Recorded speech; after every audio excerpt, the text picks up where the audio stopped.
Hey everyone, welcome back to my channel. I'm Lise Leblanc, therapist, author, and life coach, and today I'm talking about how to deal with a narcissist when you have no choice but to interact with them regularly. For example, maybe you're in a co-parenting situation, maybe you work together, and changing jobs is just not an option right now. The reality is that going no contact is not always possible. So this video is for those of you who are looking for practical strategies to deal with a narcissist who, for whatever reason, you can't cut out of your life completely.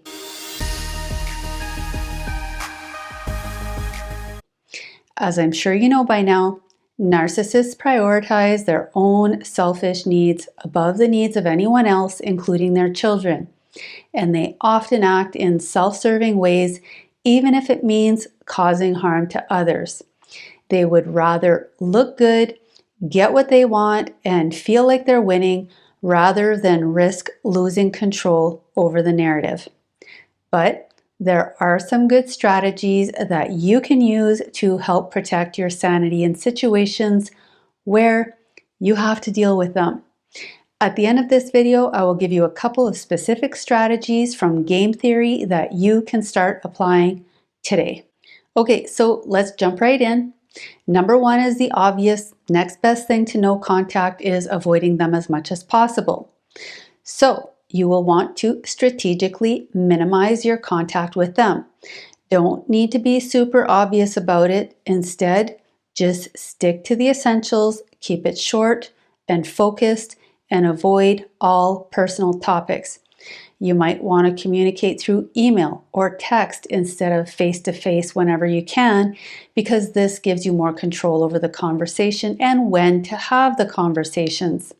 So schedule your interactions during times when you're less likely to be emotionally vulnerable. And if they're coming at you emotionally triggered and argumentative, looking for a fight, then put a pause between their communication with you and your response to them. So be as strategic as you can to create maximum distance while still managing the necessary communication with them. Number two, don't project rational motivations onto them. Narcissists are driven by things like status, admiration, image, and control. So if you're in a co-parenting situation, they often care more about being seen as the better parent than about your child's actual needs. When you're interacting or negotiating with them, you need to be able to identify their sources of supply, what reputation and image they're trying to uphold, what's their specific agenda, and then present incentives that align with their motivations. Highlight how cooperation benefits them directly and enhances their image. Always frame your discussions and requests around their interests and their agenda. And also remember, narcissists need to feel like they're in control. So instead of directly asking for what you want, whenever possible, present them with options, giving the sense that they are calling the shots.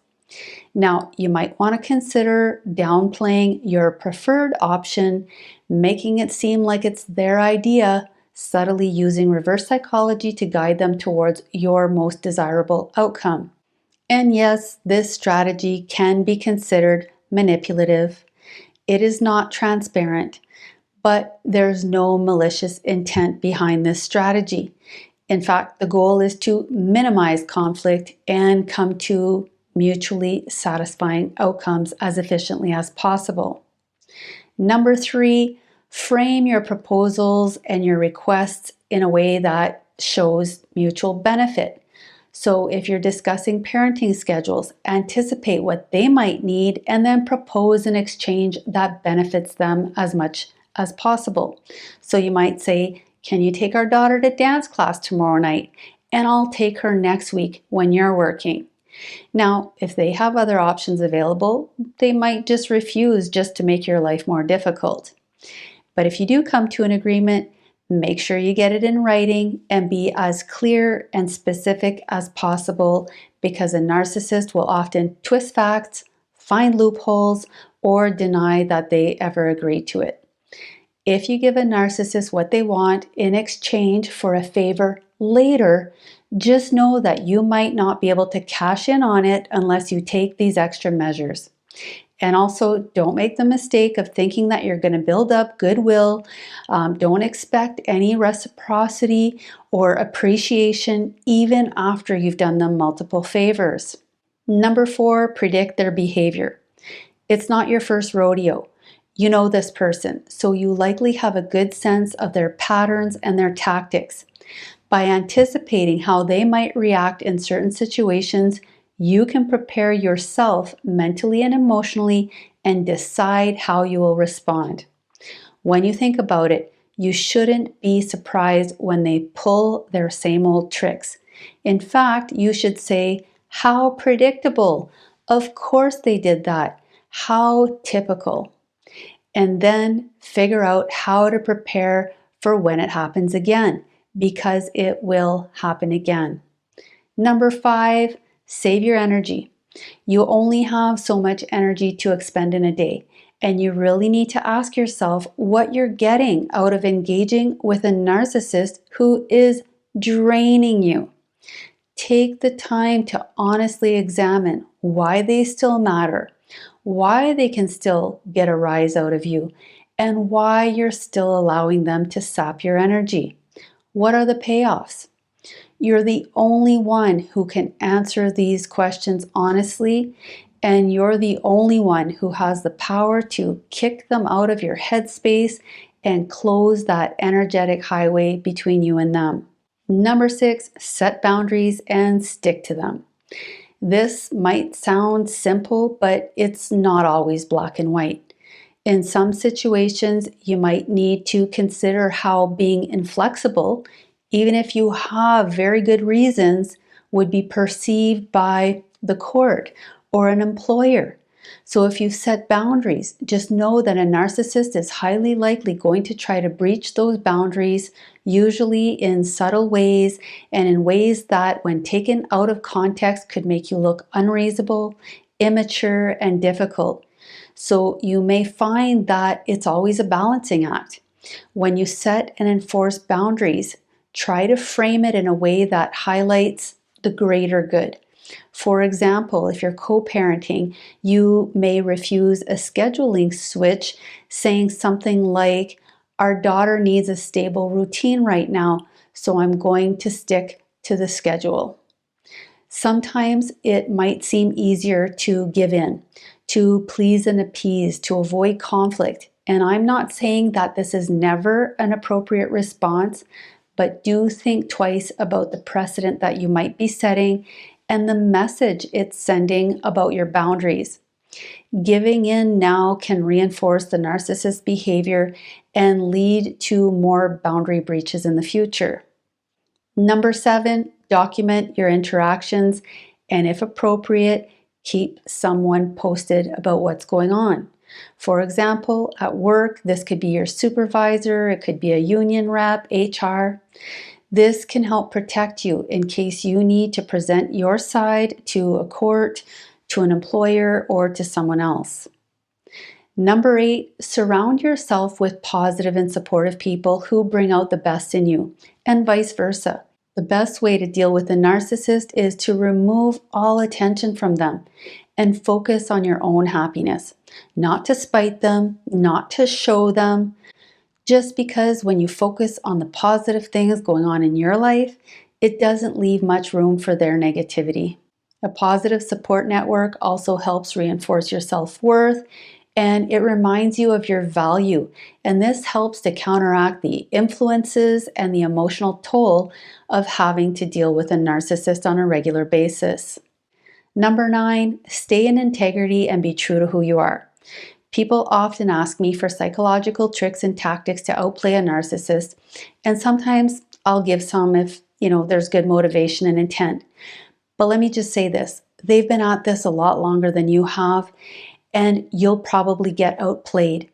And even if you don't, you're lowering yourself to their level. And this is not going to build your confidence, it's not going to make you feel good about yourself. Number 10, consider getting assistance from a third party. If you're in conflict with a narcissist, maybe you're separating, in a child custody battle, having problems with them at work, it is highly likely that you will need the help of a third party because a narcissist is not going to be reasonable and rational. They're not going to negotiate in good faith or play fair. They don't want to resolve problems. They want to manipulate the situation, maintain control, and sometimes just to make your life miserable. So you'll probably need a lawyer, a mediator, a judge, an arbitrator, some third party to help you get to an agreement and figure out the consequences of not sticking to that agreement. You might also want to consider talking to a therapist who specializes in narcissistic personality disorder and narcissistic abuse recovery. Okay, so as promised, here are a few strategies from game theory that you can use. And if you want to learn more about this and take a deeper dive, please click on the link that I added in the description section of this video. Okay, so first is tit for tat. So with this strategy, you start out with cooperation and mirror the narcissist's behavior. If they cooperate, you do too. If they retaliate, you respond in kind. So this strategy rewards cooperation and punishes negative behavior. So for example, if you ask to make a switch to the parenting schedule and they say no, you would then say no to all of their requests, no matter what, until they agree to accommodate you. The second strategy is generous tit for tat. So that's similar to tit for tat, but it allows for some leniency. So for example, if the narcissist says no to a scheduling change, but then makes an effort to comply later, you might re-engage with them positively. This strategy rewards behavior that approximates the desired behavior and allows for more flexibility. Third is the Pavlov strategy, which basically is sticking with what works. If a strategy gets positive results, continue using it. If not, switch it up. If you do this strategy, make sure you're keeping track of your efforts so that you can look at the big picture and make decisions based on trends. Okay, that's all I've got for you today. If you found this video helpful, please give it a thumbs up, share with anyone who might need it, and don't forget to hit the subscribe button. To learn more about how to communicate with a narcissist, please click on the link above.